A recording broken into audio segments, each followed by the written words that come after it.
Patrick Mbeko, vous êtes géopolitologue, vous connaissez très bien l'histoire politique de la Libye. Vous êtes écrivain, auteur de plusieurs ouvrages, dont celui-ci que j'ai entre les mains, Objectif Kadhafi, 42 ans de guerre secrète contre le guide de la Jamahiriya arabe libyenne. Merci Patrick Mbeko d'avoir accepté notre invitation. Au plaisir. Patrick Mbeko, on le voit, l'indignation est continentale, mais le phénomène est-il nouveau? Non, pas du tout. Et moi, je suis d'ailleurs surpris que des gens soient indignés aujourd'hui. Le problème des migrants en Libye ne date pas d'aujourd'hui. Et il a commencé bien avant, même à l'époque de Kadhafi. Sauf qu'avec Kadhafi, la situation était très bien contrôlée. Après l'assassinat du guide, en fait, après la guerre de l'OTAN, on a vu en 2011, c'est là où le problème a eu une ampleur assez incroyable.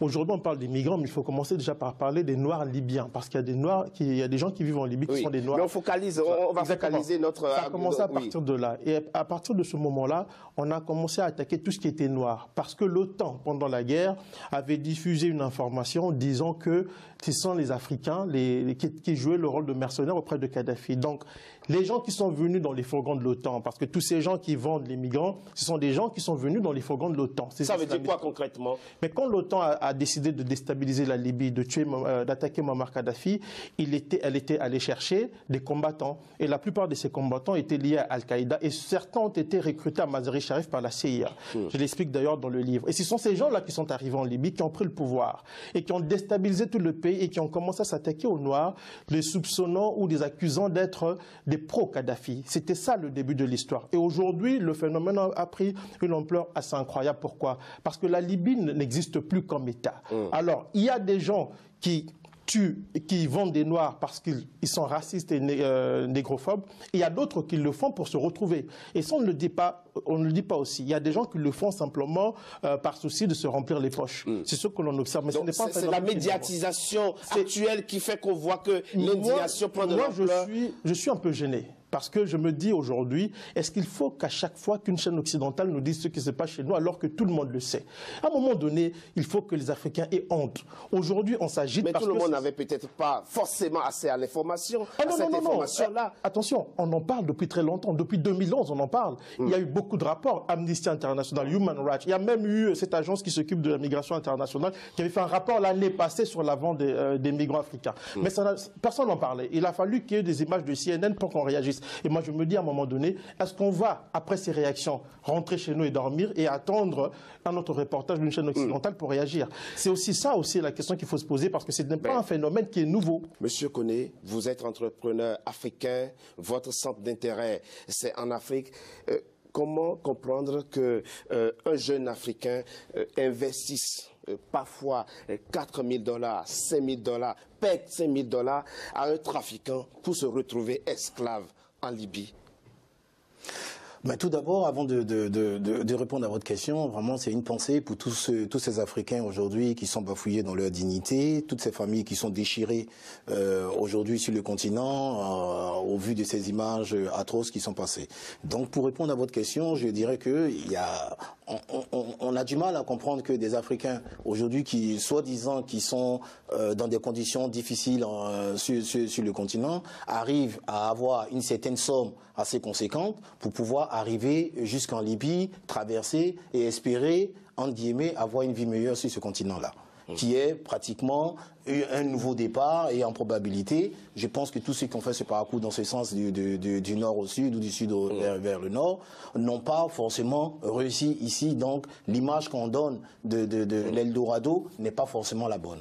Maintenant, sur le volet sécuritaire, en Afrique, je pense que tous ces Africains-là, avant d'engager cette migration, si on peut appeler comme ça, vers les pays du Nord, je pense qu'ont essayé dans leur propre pays de s'installer, de faire quelque chose. Mais la terre sur laquelle ils sont nés, ils ont grandi, aujourd'hui, n'est plus possible de les accueillir, de leur donner vraiment les semences qui leur permettront de s'installer et de produire de la richesse pour nourrir leur famille et leurs enfants. C'est le manque de perspective qui fait qu'effectivement, ils se lancent, ils prennent le chemin difficile vers l'hypothétique Eldorado. Voilà, comme on dit, il y a des gens qui disent qu'ils préfèrent mourir dans l'océan que d'avoir honte devant leur mère. Vous êtes resté en Afrique. Vous êtes entrepreneur africain, pourtant vous avez réussi en Afrique. Oui, parce donc, que moi... ça veut dire qu'il y a encore la possibilité de réussir en Afrique. Oui, on peut réussir en Afrique. On peut réussir vraiment en Afrique. Mais comme je vous dis, avec vraiment en toute franchise,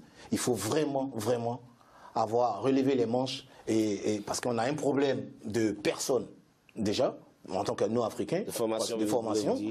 Et quand on vient sur des marchés africains, on se rend compte que les solutions que nous voulons apporter pour nos États en Afrique, les Africains même localement qui sont là, nous combattent. Alors que nous sommes là pour leur apporter des solutions. Mais ça, c'est un autre problème sociologique qu'on pourra aborder dans le cadre de notre émission. Patrick Mbeko, dites-nous très rapidement, est-ce qu'aujourd'hui, qu'est-ce que ça apporte de manifester aujourd'hui devant l'ambassade ou le consulat de la Libye? Est-ce que ça peut avoir de répercussions aujourd'hui, très rapidement? Je pense déjà, on apprend l'ouverture d'enquête en Libye. Bon, ça, pour moi, ça ne veut rien dire. Ça veut rien dire, dites-vous. Parce que ça fait plusieurs années que les responsables libyens disent qu'ils vont enquêter. Puis qui va enquêter? Puisqu'en Libye, il y a deux gouvernements. Il y a plusieurs milices lourdement armées qui contrôlent plusieurs régions. En fait, tout ce qu'on nous raconte, c'est du n'importe quoi. Maintenant, quant aux manifestations, manifester, c'est bien. Mais c'est quoi l'objectif? Quel est l'objectif poursuivi? Parce que si on manifeste, si on veut faire ce que moi j'appelle des manifestations spectacles, ça ne sert à rien. D'accord. Et aujourd'hui... Interpeller les autorités libyennes, ça ne sert à rien? Non, mais les autorités libyennes sont au courant de tout. C'est comme si vous allez en enfer et vous voulez interpeller le diable. Mais non, ça n'existe pas. Les autorités libyennes sont au courant de tout. Amnesty International avait saisi les autorités libyennes il y a de cela 3 ans sur cette affaire-là. Il y a l'agence d'immigration internationale qui avait fait la même chose il y a 1 an. Donc, cela ne veut rien dire. C'est parce qu'il y a une certaine pression que les autorités libyennes essaient de manœuvrer. Mais encore une fois, quelles autorités? Est-ce que c'est Al-Sarraj qui contrôle une partie du pays, ou Khalifa Haftar, ou encore toutes les autres milices qui contrôlent d'autres... Alors, vous qui connaissez très bien ce pays, vous êtes en train de nous dire quoi? Qu'on ne peut rien faire? Non, en fait, il y a un problème. Le pays a été complètement déstabilisé. La Libye n'existe plus. La Libye comme État n'existe plus. On essaie de régler un problème sans pouvoir en interroger les causes profondes. Le problème, il est là. Au niveau de la Libye, on ne peut rien régler tant et aussi longtemps qu'on ne va pas stabiliser la situation. On ne peut pas stabiliser la situation. Pourquoi? Parce que les puissances occidentales qui sont impliquées dans cette affaire-là ne peuvent pas vouloir que la Libye soit stabilisée. Parce qu'ils ont des intérêts, ils poursuivent des intérêts. Je vous rappelle une chose. Dans ce livre que vous avez là, je reproduis un document des services secrets canadiens. Il est daté du 15 mars 2011. Le 15 mars, le service de renseignement militaire canadien dit quoi? Il envoie une note au Premier ministre Stephen Harper pour lui dire que si on intervient en Libye, il y aura une déstabilisation à long terme du pays.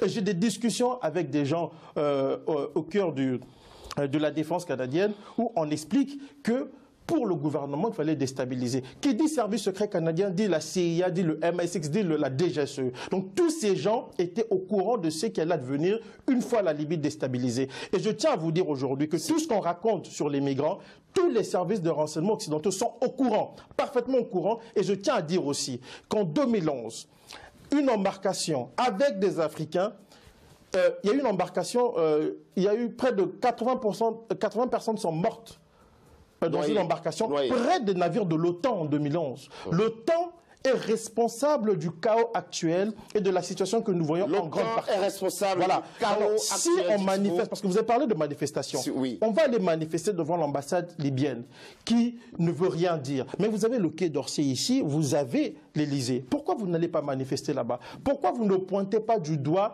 les acteurs majeurs de cette crise? Parce que ce que ces gens-là font, ce n'est pas mauvais, mais ils jouent le jeu des journalistes de CNN qui passent leur reportage en n'expliquant pas à leur opinion publique et à l'opinion mondiale pourquoi la Libye se retrouve dans cet état et qui sont ces gens qui vendent des Africains, parce que ces gens, ce sont des sous-traitants de l'OTAN. En 2011, la France et avec l'OTAN ont voulu sauver Benghazi, éviter le bain de sang à Benghazi. Et en bombardant la Libye, ils l'ont désintégré et transformé en une poudrière où prospèrent désormais des activités de grande criminalité. De la stabilité à la poudrière, c'est un sujet de la rédaction signé Ibrahima Dioumaba. L'instabilité politique de la Libye occupe l'actualité depuis la chute du colonel Muammar Kadhafi en 2011. En 6 ans, ce pays est devenu une plaque tournante du terrorisme et de l'immigration clandestine. Jadis connu pour sa stabilité et la floraison de son économie, la Libye préoccupe les Africains au plus haut niveau et c'est l'intervention de l'OTAN qui est pointée du doigt. Je ferai remarquer qu'à Deauville, au G8, le président Issouf et moi, nous avons mis en garde les grandes puissances. Nous avons dit de ne pas intervenir en Libye. Que l'intervention aura deux conséquences, la somalisation de la Libye et la priorisation du terrorisme chez nous. Somalisation de la Libye, parce que qui connaît comment le président Kadhafi gouverne avec ce chef de tribu, s'il n'y a pas là, chaque tribu va prendre son autonomie, donc la Libye deviendra comme la Somalie. Depuis quelques jours, l'actualité africaine est occupée par la révélation faite par des médias sur le trafic de migrants et l'esclavage dont ils font l'objet en Libye. Dans certains pays, des manifestations ont eu lieu devant les ambassades libyennes. Le Burkina Faso a d'ailleurs rappelé son ambassadeur en Libye. L'Union africaine s'active pour réunir les différents protagonistes afin de trouver une solution politique et mettre fin au chaos qui règne en Libye. La question de l'immigration clandestine devrait être abordée lors du sommet Union africaine-Union européenne qui s'ouvre à Abidjan le 29 novembre 2017. Nous avons dit que le problème libyen doit être résolu par l'Union africaine parce que les problèmes africains doivent être réglés par l'Afrique. C'est pourquoi aujourd'hui nous continuons notre travail pour que nous ayons la possibilité de réunir toutes les forces libyennes, les partis politiques, les chefs de libyen, etc. pour mettre en place un gouvernement d'union nationale qui va organiser des élections. Mais vous savez très bien qu'il y a beaucoup d'intérêts en jeu en Libye et qu'il y a beaucoup d'interférences. Donc c'est une bataille que nous sommes en train de mener. La Libye est actuellement gouvernée par plusieurs forces adverses. En décembre 2015, des représentants du Parlement de Tobrouk et du Congrès général national de Tripoli ont signé un accord de réconciliation à Skirat au Maroc, sous l'égide des Nations Unies. Les deux principaux leaders, Fayez al-Sarraj et Khalifa Haftar, ont même adopté un plan de sortie de crise en juillet 2017. Le Premier ministre d'Union nationale souhaite la tenue d'élections présidentielles et parlementaires en mars 2018. Alors, Claudie Sia, avant de revenir sur les responsabilités extra-africaines du drame libyen, je voudrais vous poser une question sur les marchés à esclaves en Libye. Avec ces marchés, l'humanité redécouvre, ou du moins se découvre une nouvelle plaie. Et cette plaie vous indigne, vous révolte, et vous teniez à l'exprimer. Il n'y a pas de nouvelle plaie. L'esclavage n'a jamais cessé en Afrique, que ce soit en Afrique du Nord, ou en Afrique subsaharienne et d'une autre façon. Vous savez, sur ce plateau, je suis le seul dont le peuple est né dans les fers de l'esclavage, puisque je suis un Afro-Caribéen de la Guadeloupe, et que cette histoire de l'esclavage, cette violence de l'esclavage, je la ressens dans mon corps, dans mes tripes chaque jour. Les gens ont du mal à l'imaginer, sauf ceux qui, comme moi, peut-être viennent de ces populations-là. Je suis le premier en France à avoir organisé une marche de commémoration de l'abolition de l'esclavage le 23 avril 1998, parce que l'Espagne venait de commémorer la dite découverte des Amériques par Christophe Colomb, et la France était associée à cela, en oubliant le génocide des peuples autochtones et la déportation des millions d'Africains. L'esclavage a commencé, puisque les Arabes ont commencé à nous déporter, au 7e siècle. Puis sont venus les Européens dans un commerce triangulaire qui n'est pas triangulaire, puisqu'il n'y avait que deux côtés de l'Atlantique qui en bénéficiaient, et pas l'Afrique, en tout cas. Absolument. Ce qui se joue aujourd'hui... Il y a une dimension symbolique qui est importante pour vous. Ce que beaucoup de gens, en regardant cette vidéo, se sont dit, c'est juste un coup de gueule de Claudie Sia. Oui. Et moi, je pensais d'ailleurs que je ne pensais pas que ça irait aussi loin. Oui. Mais en faisant cette vidéo, je savais quelle était sa charge émotionnelle. Pourquoi ? Parce que dans mes propos, dans mes mots et dans mon indignation, je vais en réalité bien au-delà de ce qui est en train de se jouer là, de ce drame. Alors certains s'étonnent en disant, je vous ai entendu tout à l'heure dire oui, mais tout le monde savait. Moi, je crois qu'il faut qu'on sorte de la logique des sachants, parce qu'il y a des gens qui ne savaient pas, ou parce qu'ils sont mal informés, ou parce qu'ils ne veulent pas savoir, ou qu'importe la raison. On est dans des temps médiatiques, nous sommes là dans un média important qui permet à celles et ceux qui nous regardent de comprendre le monde et de comprendre l'Afrique. En tout cas, la grande masse ne le savait pas. Exactement, lorsque vous avez un temps médiatique, un épisode médiatique qui crée de l'émoi, et vous pouvez vous en saisir pour aller beaucoup plus loin dans la compréhension de cette géopolitique, et là je suis à côté d'un géopoliticologue, donc qui peut en parler un peu plus que moi, et vous devez arriver à saisir ça et à faire entendre votre cri. Et puis, on peut s'en prendre à l'OTAN, On peut s'en prendre à l'Europe, on peut s'en prendre à la France, on peut s'en prendre à tout le monde. Il y a un moment donné, moi, lorsque j'entends les responsables politiques de notre continent, avec des déclarations d'indignation, avec des envies où il faut saisir les tribunaux internationaux, il faut ceci, cela. À quel moment nous allons, nous, écrire l'histoire? À quel moment nous allons nous décider de ce qui est bien ou de ce qui est mal? Moi, si j'avais été président d'un pays, non seulement je convoquais l'ambassadeur de Libye, mais je le renvoyais, je rappelais mon ambassadeur, j'envoyais un avion pour aller chercher mes ressortissants. Mais surtout, j'aurais mis en place des politiques qui auraient empêché mes jeunes de partir. Je leur aurais donné du travail. Mais nous savons qu'en amont, il y a quoi? Il y a une forme de... Et puis j'en aurais terminé, il y a une forme de néocolonialisme qui ne dit pas son nom, avec des accords de décolonisation qui enferment, qui nous emprisonnent. Et nos chefs d'État ont peur de dire à leur population, voici les accords de décolonisation, nous sommes pieds et poings liés. En tout cas, le Burkina Faso a déjà rappelé son ambassadeur en Libye. La Côte d'Ivoire prend déjà des mesures, a même déjà pris des mesures pour rapatrier ses ressortissants qui sont en Libye. Mais dites-nous, Patrick Mbeko, Kodi Siala dit, on peut s'en prendre à la France, on peut s'en prendre à l'OTAN, mais le fait est là, la réalité est là, ce sont nos frères qui sont là maintenant et qui souffrent. Mais dites-nous, dans quelle proportion devons-nous interpeller la responsabilité de l'OTAN et des pays qui ont contribuer à la dislocation de la Libye? Moi, je pense qu'il faut très rapidement. Il faut le faire il y a plusieurs étapes. Et quand je disais d'ailleurs que tout le monde le savait, je parlais des chefs d'État parce que c'est ça que vous parlez.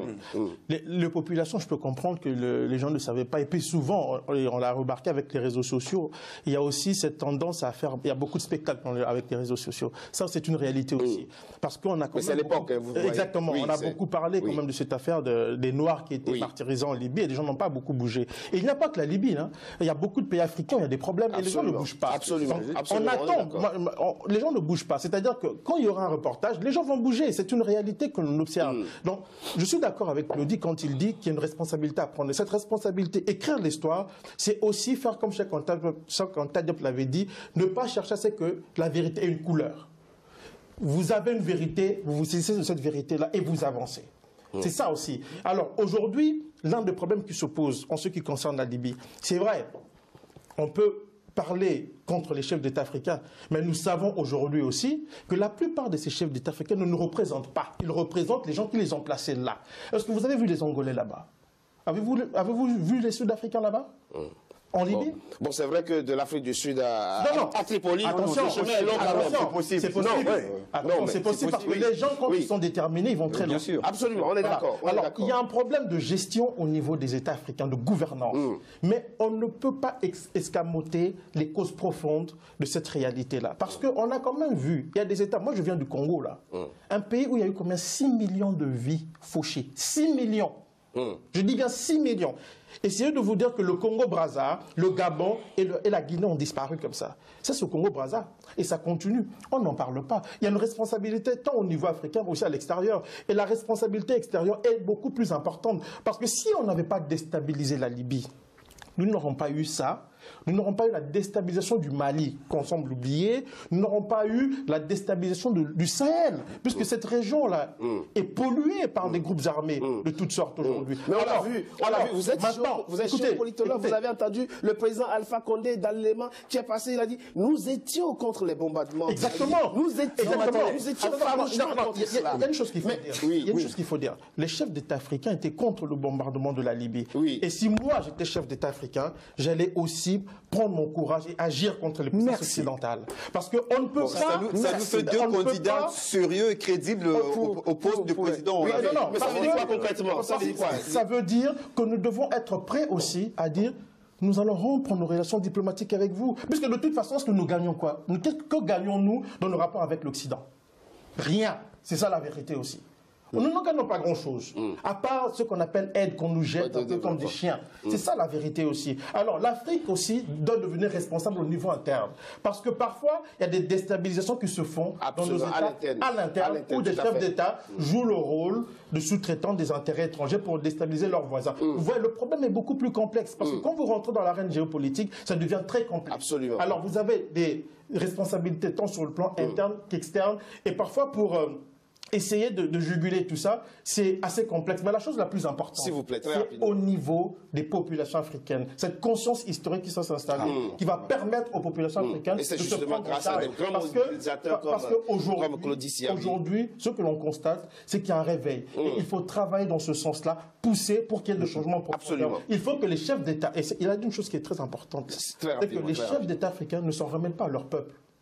Alors que s'ils s'en remettaient à leur peuple, leur peuple deviendront leur bouclier face à des émissions étrangères. C'est ce qui n'est pas fait aujourd'hui. Brice Nzamba, curiosité de l'histoire, les Européens se frottent les mains en ce moment. Ils disent, ils commencent à comprendre, mais c'est très bien. Si leur mobilisation peut faire que, effectivement, on ne soit plus envahi, ce serait très bien. Et comment devons-nous aller au-delà? Parce que n'oublions pas qu'au départ, il y a cet accord avec Kadhafi qui consistait à sous-traiter la question des réfugiés en Libye. Ça a été une erreur? Mais écoutez, moi je suis vraiment étonné. C'est-à-dire qu'on devrait d'abord se poser la question de savoir pourquoi les gens s'y retrouvent en Libye.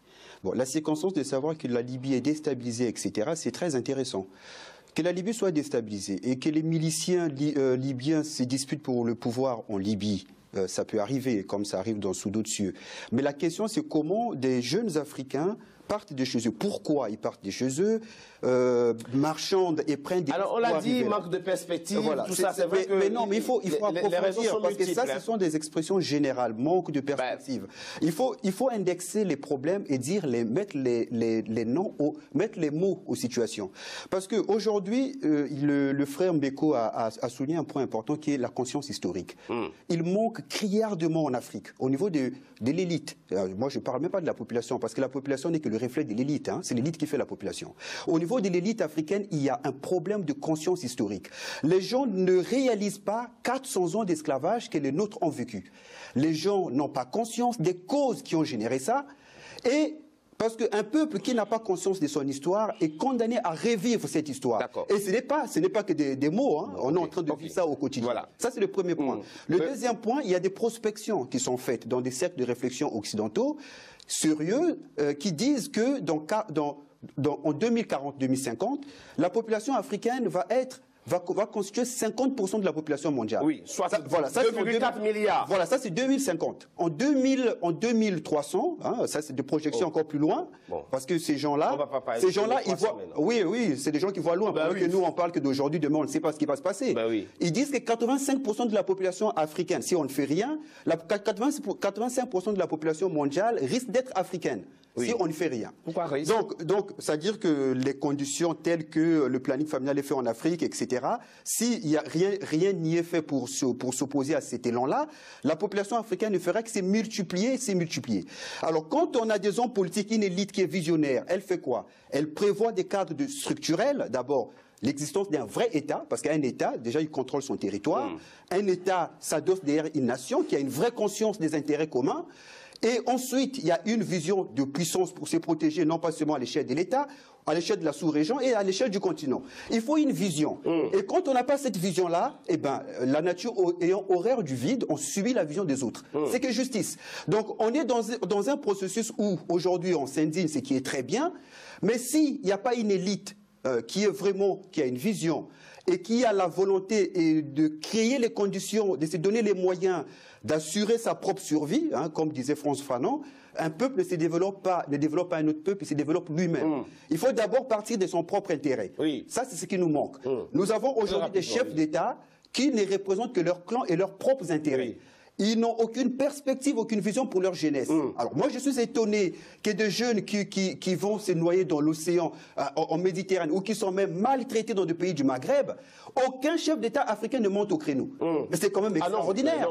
Donc, ils sont combien? Non, il faut dire qu'à l'époque, il y a des articles concernant la maltraitance des Noirs en Algérie, où on les interdit même de prendre des bus. Quel chef d'État africain est monté au créneau pour s'indigner? Il n'y en a pas. C'est-à-dire qu'il y a une situation où on a le sentiment qu'il y a des contingences politiques qui sont mais quand on est chef, on est la question se pose. Ou alors on démissionne. Mais très rapidement, Claudie Siya, il soulève un problème, enfin, un binôme, mauvaise gouvernance, population galopante. Éducation. On est dans l'éducation. C'est une problématique d'éducation. Le risque éducation des élites Et donc forcément, vous savez, lorsque vous avez à la tête d'un État des personnes telles qu'elles soient, je ne veux pas citer un pays, mais lorsqu'un ignorant dirige et ignore qu'il est ignorant, c'est le pire des fléaux. C'est le pire des fléaux. Et pourtant, il y a des pays qui arrivent quand même à s'en sortir. Vous avez dit tout à l'heure, est-ce que vous voyez des Angolais là-bas? On ne peut pas s'en sortir tout seul. On ne peut pas s'en sortir tout seul. Il y a un problème de vision. On laisse d'abord politicien finir, s'il vous plaît. Non, je voudrais juste dire sur la problématique d'éducation, vous savez, on a un vrai problème d'imaginaire en Afrique. C'est-à-dire que lorsque vous n'éduquez pas votre population en lui inculquant l'histoire que vous voulez, qui est la sienne d'ailleurs, qui doit être la sienne. Lorsque vous regardez les manuels scolaires d'histoire en Afrique francophone imprimés par une grande société française, imaginez qu'aux États-Unis, ce soit des Chinois qui impriment les manuels scolaires d'histoire, ce serait invraisemblable. Et que l'histoire commence à la colonisation. Vous vous rendez compte le terme d'imaginaire que vous créez chez les jeunes lorsque vous avez, puisque le sommet bientôt de l'Union africaine et de l'Union européenne, mais comment voulez-vous que l'Union africaine puisse imposer sa vision, je dis même pas l'Union africaine, mais les différents individus et présidents qui parfois, lorsqu'ils sont en privé, vous disent voilà ce qu'il faut faire, et qui ne le font pas, lorsque l'Union africaine est financée en grande partie par l'Union européenne. Non mais si par exemple, mon cher Patrick, attendez, une VETAS qui vient d'être créée, qui rentre en vigueur en 2018, notamment sur les produits non africains. Non mais si Patrick me finance au quotidien tous les mois, si je suis pas d'accord de quelque chose, je vais lui dire oui Patrick, il va me dire quoi? Bon, rien, Patrick. Parce que c'est lui qui paye. La dépendance est là. Donc, à un moment donné, on a véritablement un problème. Vous savez, sur l'histoire de l'esclavage, en Algérie, vous avez cité l'Algérie, et en octobre dernier, donc récemment, un arrêté très clair ministériel a été pris par les uns et les autres en disant vous ne devez plus prendre, si vous êtes chauffeur de bus, chauffeur de taxi, vous ne devez plus prendre de migrants. Et les migrants, ce sont les Noirs. Très clairement. Et personne ne s'est indigné de ça. Voilà. Patrick Mbeko, Fatou Bensouda, la procureure de la CPI, dit mes services observent rigoureusement la situation sur le terrain pour voir dans quelle mesure nous pourrons. Vous savez, là comme nous sommes dans quoi? Dans farinade. Nous avons parlé de la CPI ici chez vous. Et je vais expliquer, moi, quand je travaille sur le dossier libyen, quand j'ai enquêté, moi, j'ai eu des contacts avec les gens du bureau du procureur, les gens de son bureau. Et je me rappelle, à l'époque, il y avait des mandats contre Muammar Kadhafi, son fils, et puis Abdallah Salif. Quand Kadhafi a été assassiné, quelqu'un dans le bureau du procureur m'a dit « Écoute, Kadhafi est assassiné et puis c'est fini, le dossier est fermé ». La CPI est au service des États puissants. On a parlé de vision. Il faut avoir une vision. Mais quelle vision? Reposant sur quel paradigme? Parce que nous avons des gens aussi qui ont beaucoup évolué en Occident ou qui évoluent en Afrique, qui ont des grands diplômes, mais dont le paradigme de départ est pollué par l'idéologie. Donc quand le président du Niger demande à la CPI d'ouvrir une enquête dans la Libye... Écoutez, les Africains ne sont-ils pas responsables pour mettre en place une structure judiciaire pour faire la lumière sur tout ça? Moi, je viens de suivre, je suis en train de travailler sur un dossier et je sais aujourd'hui que la Cour africaine des droits de l'homme a enquêté sur une affaire concernant le Rwanda. On est capable de le faire. On est capable de le faire. Pourquoi est-ce qu'un jour on va juger l'OTAN devant la CPI? Parce qu'on va juger l'OTAN devant la CPI. Pourquoi les Africains vont signer des traités qu'ils ne comprennent pas? Un exemple, les États-Unis n'ont pas ratifié le protocole de Rome, ni la Chine, ni la Russie. Mais ça ne nous dit rien. Eh bien, ils le financent. Et c'est ça qui est quand même incroyable. Hein. Ils financent ces cours-là, mais ils n'ont rien ratifié. Alors, les Africains... Ceci dit, une enquête est ouverte en Afghanistan. Non, attention. Il y a eu des enquêtes en Géorgie. Dans tous les pays où la CPI est impliquée, ce sont des pays qui sont aux prises et qui sont au cœur des grands enjeux mondiaux, je vous ai déjà dit ça. Oui. Et quand on enquête en Géorgie, c'est parce que la Russie est intervenue en Géorgie. Quand on enquête en Palestine, on ne dit rien sur Israël. En Afghanistan, les Américains sont impliqués, mais est-ce que vous croyez qu'on va condamner un Américain? Ils ont bien dit qu'aucun militaire américain ne sera poursuivi un jour. Donc à un moment donné, il y a une responsabilité à sauf chez eux. Parce qu'on ne demande à aucun chef d'État d'aller ratifier ces trucs-là. Patrick Mbeko, comment doit-on imaginer cette mesure qui vient d'être annoncée dans sa phase pratique? Les gens, ils sont pris en otage, ils sont dans les mains de leurs ravisseurs. Comment est-ce qu'on peut organiser leur rapatriement? On ne pourra pas l'organiser, à moins que les ravisseurs acceptent de les laisser partir. C'est aussi simple que ça. Vous avez un gouvernement qui ne dirige rien en Libye. Al-Sarraj dirige un coin du pays. vous avez Khalifa Haftar dans un autre coin, et puis les milices, les amis de l'OTAN, qui dirigent aussi certaines régions du pays. Et ce sont ces gens-là qui gardent en otage nos frères, c'est sûr. Ce sont ces gens-là qui les vendent. Pourquoi? Parce qu'on a besoin de leurs organes. Les gens oublient ça. On les vend parce qu'on a besoin de leurs organes.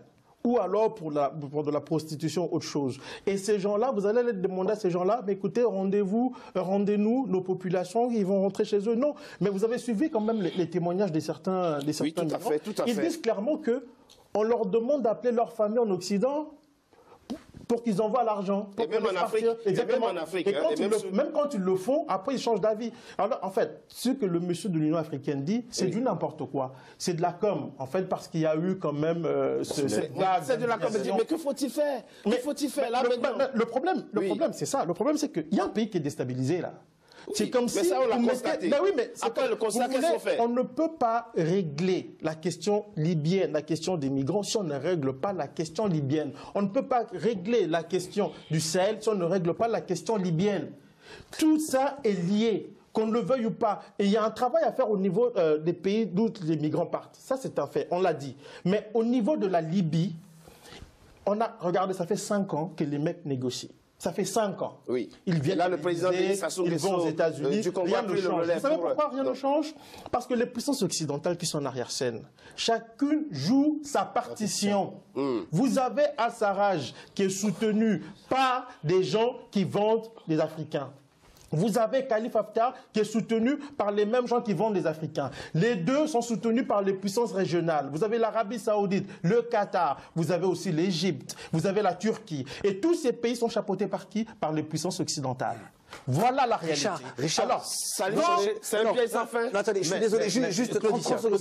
Je voudrais juste te dire que l'avion qu'on envoie en Libye, il va atterrir d'abord. Quand vous avez un pays qui est cassé en 1000 morceaux, nos frères qui sont en Libye ne sont pas parqués en pleine ville, ils sont dans des camps. Ils ne sont pas dans une ambassade. Qui sont des camps. Qui ne sont pas répertoriés, qui sont dans le désert, qui sont dans des sous-sols, vous prenez les reportages, vous prenez les témoignages des ces migrants-là, en Bénin, ils voient des avions, vous dit c'est bien, c'est un début. Mais celui qui sait qu'un avion existe, est-ce que celui qui est assis dans le désert peut savoir que son pays déjà a envoyé un avion, sachant très bien que dès qu'ils arrivent, le premier truc qu'on fait, on leur prend leur passeport, on leur prend leur téléphone et on les réduit à l'esclavage, on leur coupe tout moyen. Aujourd'hui, ils peuvent même pas. On ne savait pas de quel pays. Il y a un moment donné ici. Mais il faut arrêter de rêver. Voilà, ici sur ce plateau, il y a des éminences grises. Des gens qui peuvent réfléchir, conseiller nos chefs d'État, leur dire voilà ce que vous pourriez faire. Ce sont des choses simples. Attendez, des choses simples. On n'entend que du bon sens ici et de l'intelligence. Comment se fait-il que ce bon sens et cette intelligence-là ne soient pas aux côtés de ces chefs d'État? Faut jamais oublier une chose.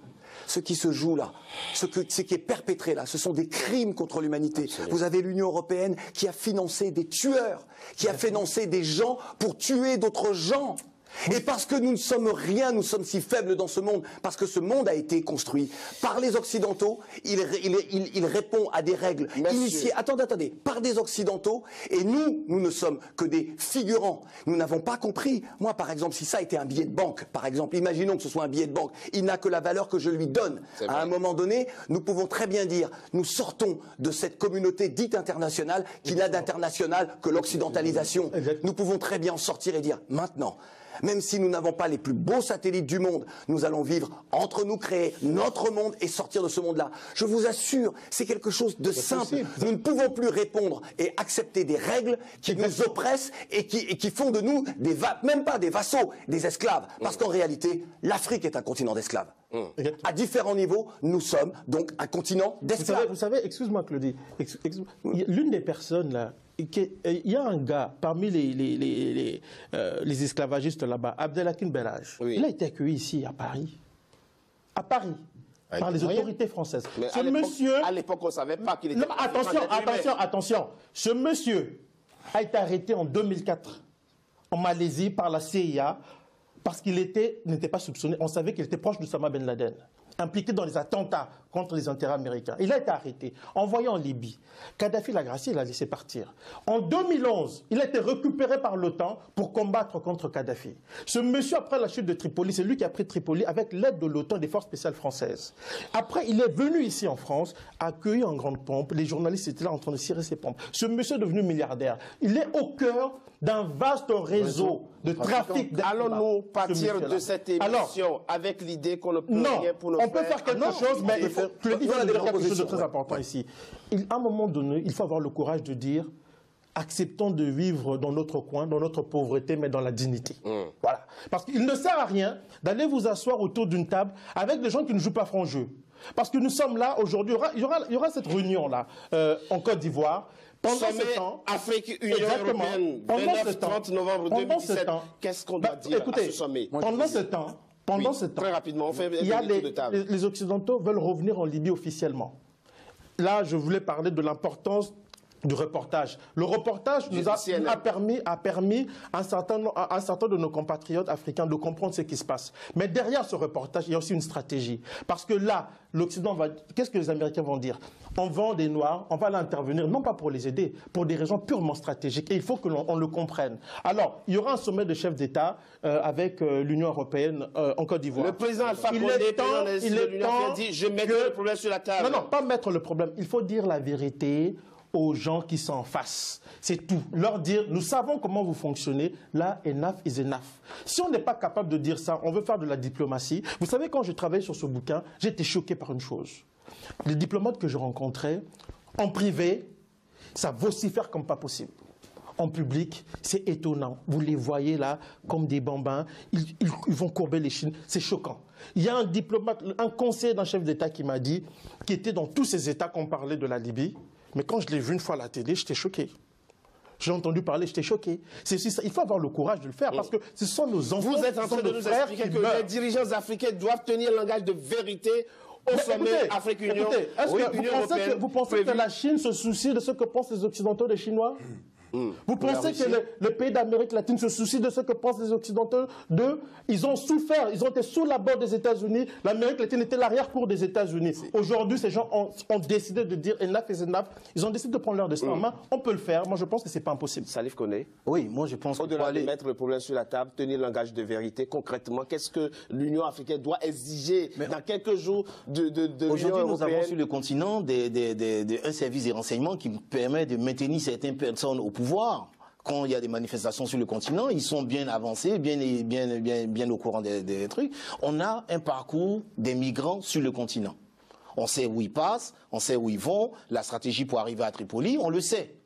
On connaît la vague. On a des pays qui sont de l'Union européenne. Ils passent dans les pays africains. Mais on a des forces d'interposition africaines. Pourquoi pas renforcer au niveau de ces passages-là des contrôles, moi, éviter ceux qui sont déjà là-bas. Moi, je parle de ceux qui sont déjà là-bas. Voilà, ceux qui sont déjà là-bas. Qu'est-ce qu'on doit dire? Qu'est-ce que les chefs d'État africains doivent dire à leurs homologues européens au prochain sommet? Le problème, celui qui a été à la cause, comme on dit, c'est le pollueur qui paye.